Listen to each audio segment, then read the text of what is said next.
Bonjour et bienvenue dans cette toute nouvelle vidéo ici pour le terminal en spécialité physique chimie.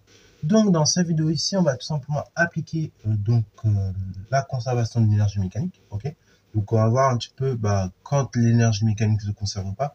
Et ici, on va voir ça au sein d'un exercice que je pourrais donner à des premiers aussi. Ok, donc bon, on va démarrer comme ça hein, avec cet exercice. Donc là, si vous êtes en première spé que vous me regardez par hasard, vous pouvez faire l'exo. Et pour les terminales, vous pouvez également faire l'exo puisque c'est à votre programme aussi. Ok. Donc, vous pouvez mettre la vidéo en pause, essayer de réessayer cet exercice, donc les 3 petites questions, et ensuite on va tout simplement corriger. Sur ce donc, correction. Alors ça, c'est le genre de type d'exercice qu'on donne déjà un petit peu en première, mais qu'en terminale, il faut encore mieux maîtriser. Ok. Donc si vous le maîtrisez déjà en première, en fait en terminale, cet exercice, vous pouvez manger ça tranquillement. Alors je vous le donne parce que parfois dans certains sujets bac, en fait, par moment, il n'y a pas besoin de faire des équations compliquées comme on a vu dans les vidéos précédentes. Parfois, on peut vous demander vraiment des trucs de première, comme là, par exemple, justement, appliquer concrètement le principe de conservation de l'énergie mécanique. Ok. Donc là, c'est des trucs que vous avez déjà vu en première plus ou moins, mais qu'il faut savoir refaire en terminale. C'est pour ça d'ailleurs, j'ai dans le cours sur la mécanique, donc les 2 cours que je vous ai envoyés sur la mécanique, et j'ai refait une partie sur le théorème d'énergie cinétique et conservation de l'énergie mécanique, pour que vous soyez pas, pour pas que vous oubliez en fait. Parce que souvent les profs ils vous font la partie mécanique, donc de terminale, mais ils oublient de faire les rappels sur théorème d'énergie cinétique, tout ça, et donc ça peut être un petit peu déstabilisant dans certains exos si vous vous rappelez plus. Surtout que certains n'ont pas fini le programme l'année dernière, je le sais. Donc du coup, c'est toujours bien de faire des rappels. Ok, tant qu'on peut. Bon, alors, c'est parlé, blabla. Donc, on va répondre à la question numéro 1. Est-ce que l'énergie mécanique de la balle est-elle constante? Alors, dans l'énoncé, on va lire rapidement ce qu'on dit. On dit, pour servir au tennis, un joueur placé en haut lance une balle verticalement et la frappe en A. À une hauteur H, donc en H, est égale 2,7 mètres au-dessus du sol. La balle donc va partir avec une vitesse horizontale de valeur V0 égale 126 km/h. Dans un référentiel terrestre supposé galiléen de masse M, elle n'est soumise qu'à son poids. Donc là, chose que vous devez avoir tout de suite en tête, c'est la force en fait. Okay, c'est ça qui va vous permettre de dicter tout de suite si est-ce que l'énergie mécanique de la balle va être conservée. Ce qui permet la conservation ou non de l'énergie mécanique, ici c'est les frottements en fait, tout bêtement. Donc du coup, en effet, si vous êtes dans un milieu où les frottements sont négligeables voire absents, du coup l'énergie mécanique est conservée. Tandis que si on est dans le milieu où tout simplement il y a des frottements et qui sont non négligeables, dans ce cas-là automatiquement la balle malheureusement son énergie mécanique va varier. Alors du coup ici qu'est-ce qu'on constate? On nous dit que la balle ici elle n'est soumise qu'à son poids. Ok, donc déjà c'est une première chose que vous devez avoir en tête. La balle ici n'est soumise qu'à son poids. Ça c'est hyper important d'avoir cette information là et de pas négliger la lecture. Comme elle est soumise qu'à son poids, donc les frottements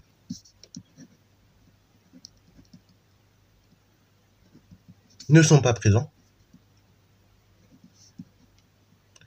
Comme du coup on a des frottements qui ne sont pas présents ici, donc, conclusion, l'énergie mécanique de la balle est constante. Voilà, donc il faut que quand vous voulez savoir si vous avez une énergie mécanique qui se conserve, il faut surtout pas négliger la lecture de l'énoncé. C'est dans l'énoncé qu'on va vous dire les informations. Et vous, chose que vous devez savoir dans votre tête, c'est que ça dépend des frottements. Frottement négligeable ou absent, énergie mécanique est conservée.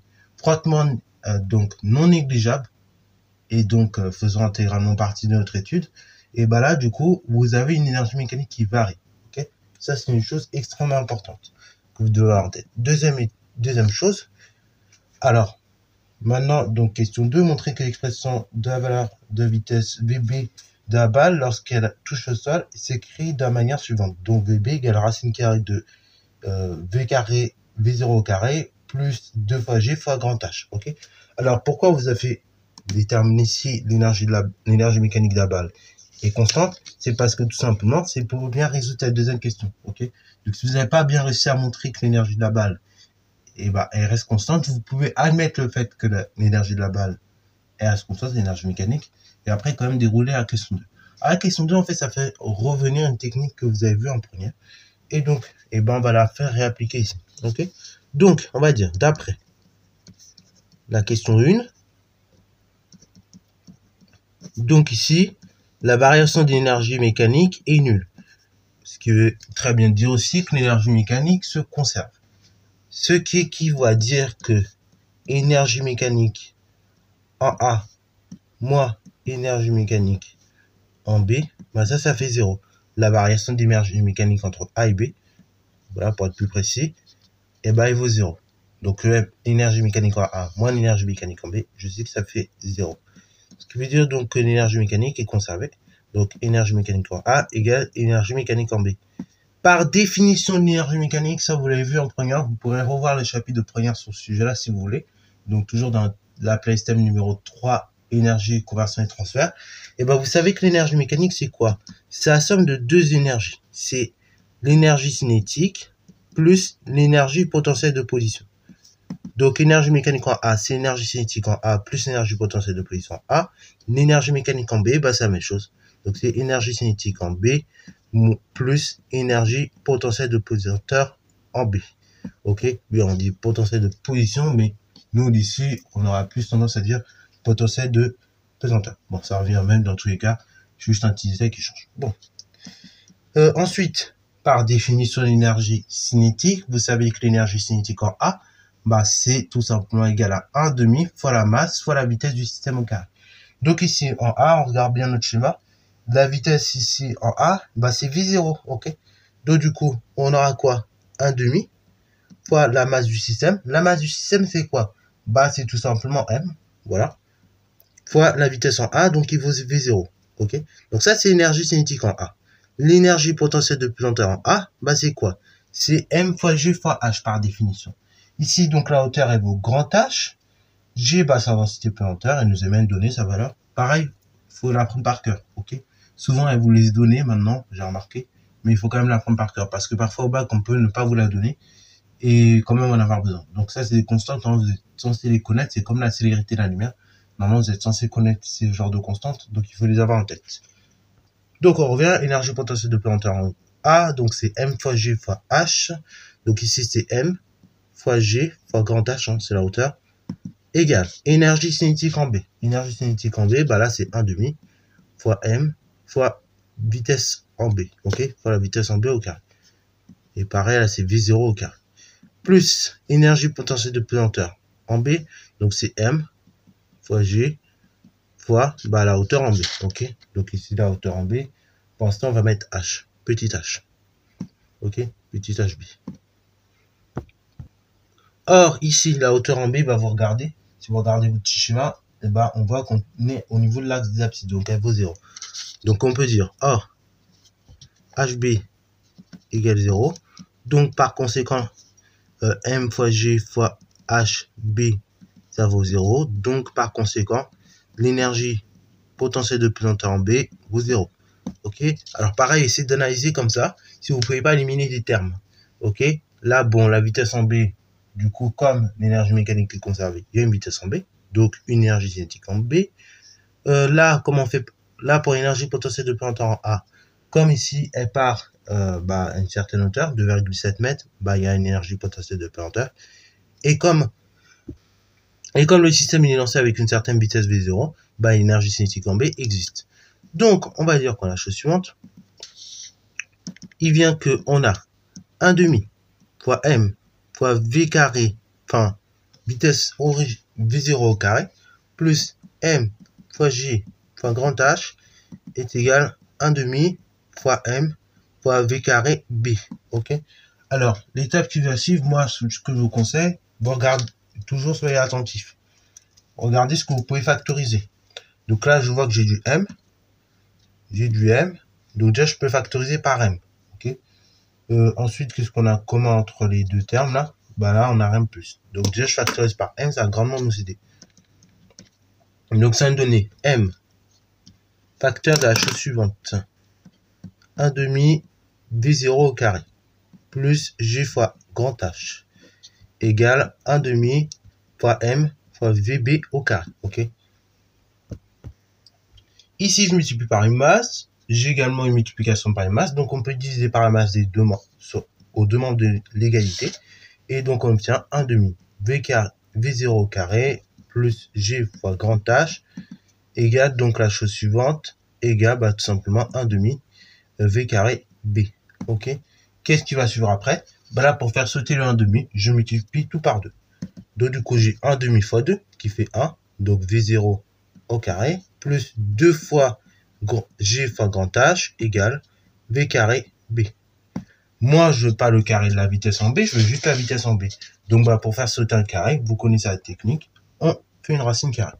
Donc, je vais réécrire l'égalité dans l'autre sens, mais faut pas qu'on ait tout ici. Donc, V carré B, on a dit, donc, c'est V0 au carré plus 2 fois G fois grand H. Donc, si je veux tout simplement la vitesse en B, vu que la vitesse en B, c'est racine carrée de V carré, donc de la vitesse V0 au carré, plus 2 fois G fois grand H. Alors on regarde, est-ce que ça correspond pile à ce qu'ils nous avaient annoncé? Oui, c'est exactement ce qu'ils avaient annoncé. Donc, troisième élément, troisième question, calculer sa valeur. Là c'est très simple. Le but c'est de chercher la vitesse en B. Donc on cherche VB. On note les données que nous avons. Donc là, pareil, quand vous faites une application numérique, essayez de faire ça propre, ok? Si vous pouvez. Bien c'est vrai que dans NDS, c'est un peu difficile, mais faites les applications plus proprement. Donc, vous mettez ce que vous cherchez en général. Après, vous mettez au moins les données. S'il faut les convertir comme ça, vous voyez tout de suite les conversions. Donc là, grand G, c'est une constante, c'est 9,81 newton par kilogramme ou mètre par seconde au carré. Vous êtes en terminale maintenant. Grand H, c'est donné dans l'énoncé, c'est 2,7 mètres. Ok. La vitesse V0 a une petite douille. On va voir ça tout de suite. Donc c'est 126 km/h. Alors pourquoi je dis une petite douille? Parce que là du coup vous êtes en physique les amis. Donc chose j'allais oublier. Et là pour l'instant donc la masse on s'en fiche parce qu'elle n'est pas dans la formule. Donc on n'est pas obligé de la prendre en compte. Alors pourquoi je vous dis qu'il y a une petite douille là-dedans? Parce qu'en fait on vous la donne en km/h. Et c'est ça le grand piège. Faites gaffe. On est en physique. Qui dit physique, qui dit les vitesses doivent être converties en mètres par seconde. Parce que l'unité de la distance d'un système international, l'unité de base de la distance, c'est des mètres. Unité de base, donc, des durées dans le système international, c'est des secondes. Donc, du coup, la vitesse dans le système international, elle doit être exprimée en mètres par seconde. Alors la petite technique pour passer une vitesse qui est en km/h, la mettre en mètres par seconde, c'est très simple. Ça, c'est une technique que je donne déjà au collège. Vous prenez la vitesse qui est en km/h et vous la divisez par 3,6. Donc, vous prenez vos 126 km/h, vous divisez par 3,6 et donc ça va vous donner une certaine vitesse en mètres par seconde. Donc, je vous laisse mettre, vous pouvez faire le calcul en même temps que moi et je vous donne le résultat dans quelques secondes. Et donc, quand vous effectuez le calcul, vous trouvez 35 mètres par seconde. Voilà, donc ça, c'est le grand piège justement dans ce type d'exercice.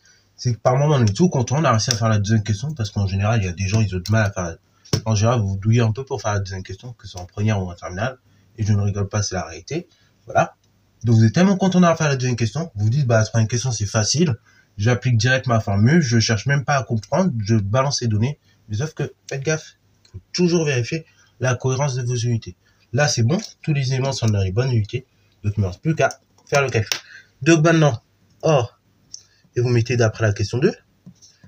Et là, pareil, si au bac, vous n'avez pas réussi à faire la question 2, ce qui peut arriver, parce que stress, parce que plein de choses, vous mettez or, on admet d'après la question 2, et vous mettez quand même le résultat. Ok, ça peut arriver. Donc, vous mettez que VB, donc c'est racine carrée de V0 au carré plus 2 fois G fois grand H. Et après, vous faites l'application tranquillement. Donc, la vitesse, donc V0, ça donne 35 au carré, plus 2 fois G, donc 2 fois 9,81 fois grand H. Donc, grand H est 2,7 mètres. Alors là, pareil, une petite douille qu'ils auraient pu vous faire, c'est vous donner la hauteur en kilomètres.